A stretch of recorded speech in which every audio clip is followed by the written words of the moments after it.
This video is dedicated to those who have stuck around this far in the series. Wading through those many bosses all this way is about to pay off.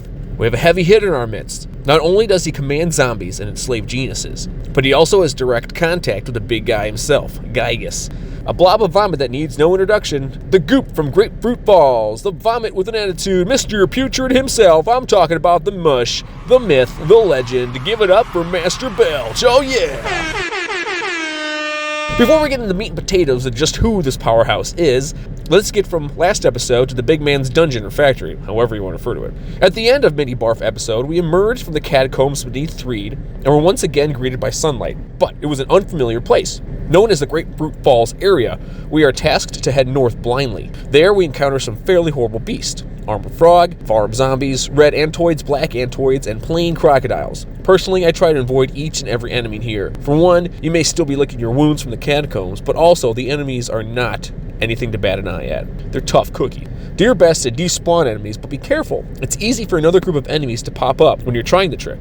For reference, your halfway point is when you find a present. It contains a bomb, which will come in great handy later. Once you've reached the cave, head in immediately. No use to explore north yet. Travel through the cave and arrive at some of the best characters in the game. When I first arrived here as a kid, in the pre-internet world, I had no idea what to expect. I had never seen a Mr. Saturn before, and the music was so far removed from the rest of the soundtrack that I felt as though I was being pulled into an entirely different game. I made a video before explaining the entire story of the Mr. Saturn, which I will of course link to, but for now, all you need to know is that they are kind, simple folk, and are also incredibly intelligent. You learn from them that some of their people have gone missing and are being enslaved nearby. An evil force is exploiting their smarts. They were forced to construct a factory of evil nearby, but one Mr. Saturn reveals a built-in fail-safe password of sorts that enables you to entry without force. All you need to do is check the door behind Grapefruit Falls and wait for 3 minutes.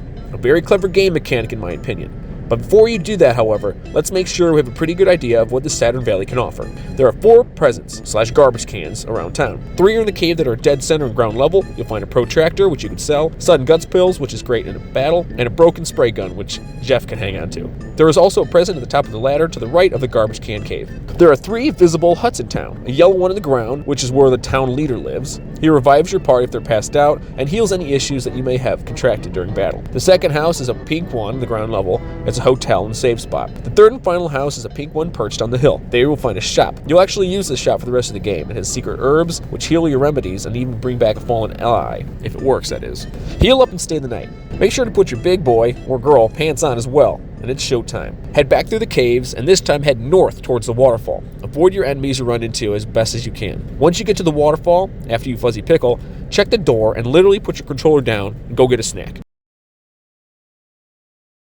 That's it, you're in. Now you can see just how advanced this quote-unquote dungeon is. First off, of all the boss quarters, you'll see this is the most advanced one. Even Stonehenge base later in the game doesn't seem to be so elaborate. The steel walls and metal walkways are not at all inviting. But you know who is inviting? The little pile of ick. The guard, who most likely let you in to begin with, won't leave your side to make sure you don't spill any of his precious honey. Now I'm going to pause the video here. For those who've been watching since the beginning, you'll remember that I referenced 3 places in the entire game you need to grind. The first spot was in Titanic Ant's Cave, and now we've reached the second spot. You see those enemies? These are called Foppies. They're going to be your best friend. They're weak, they barely hurt you, and they are drenched in experience points. Fight these mofos to your heart's content.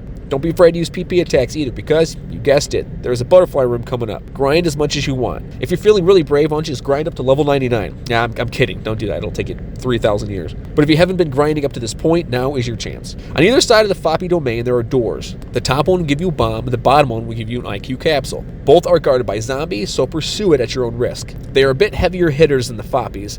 Once you're done with the Foppy smashing, head to the center of the factory. This is also the saddest part of the map, where you see the poor little Mr. Saturns are working away at jarring and inspecting the fly honey jars. Moving on, the ladder will take you up to a room filled with garbage cans. The vital capsule, HP sucker, and calorie stick, all worth it. The door at the bottom of the ladder is the butterfly room. Heal and replenish your PP.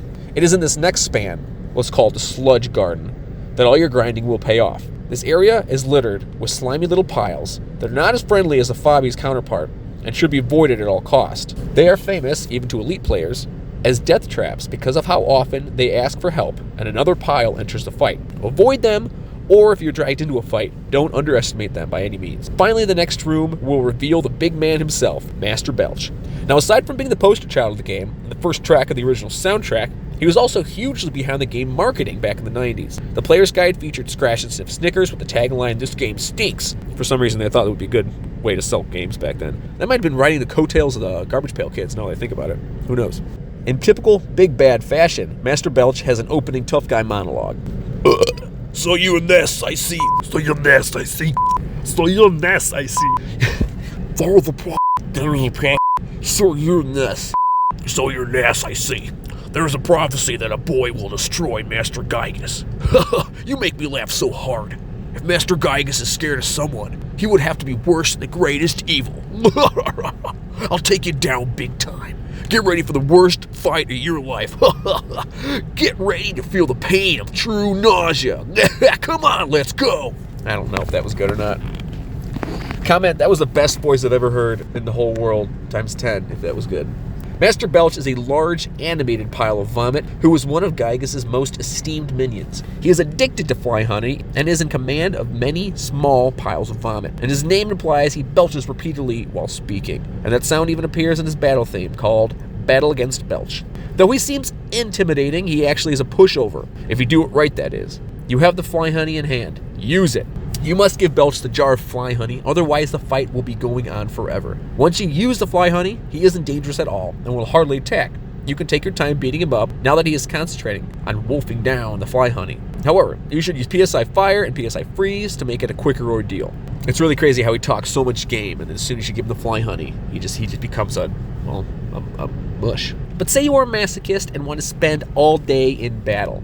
Belch's moveset includes Burp and Blow Nausea Breath, which hurts one party, makes them nauseous. Call for Help, which may summon slimy little piles of the battle. Start a Continuous Attack, which deals multiple hits of damage to one party member. And he edges closer, which does no damage. There's actually a way to defeat Master Belch without fly honey, though you must have luck to do so. Generally, at the beginning of every run-in, he'll blow his nauseating breath at you. If you use PK Flash and make him feel strange, and then he blows his breath and makes himself feel nauseous, that's the way to do it. Because the main reason why you usually use fly honey is that before you use it, any attack on him, he will auto-heal himself. That doesn't apply to status ailments. See what I'm saying? You make himself nauseous, he hurts himself, yada yada yada. If you manage to deal 650 in damage to him via nauseousness, then he'll go down, and only then. Once defeated, he'll have another dialogue. He'll tell you that Gygus managed to get the Manny Manny statue in Forside, and it's going to ruin the city. It's essentially, you may have defeated me, but you'll stand no chance against the next guy speech. You'll do fine. Now, Belch appears to vaporize like all other enemies in the past, but he does appear later in the game in an advanced, not so distracted by honey form. So we haven't seen the last of Belch. Entering the doorway behind him will lead to Milky Well, another sanctuary spot, and eventually back through to a new portion of Saturn Valley. You did it! You've defeated one of the highest ranking baddies so far, and hopefully have a jump on levels from the Foppies. Before I go, I'll leave you with a couple trivia. Belch's name is onomatopoeia for burping. His Japanese name, Gapu, is also a Japanese onomatopoeia for burping. The concept art for Master Belch shows him originally intending to have arms. Not very exciting trivia, but trivia nonetheless. And there you have it. The mush is now mushed, the puke is in the past, the burp has all but drifted out the window. Next time we have a 5-part boss, but we'll make it look like a walk in the sludge. See you next time for the 5 Guardian Diggers. Thanks so much for watching through the end. I'm so happy to see all you guys enjoying and engaging me through the comments. Keep it up. If you want to watch more of the boss fights, click the playlist on the left. And if you want to watch other Earthbound videos that I've made, click on the video on the right. And as always, later days.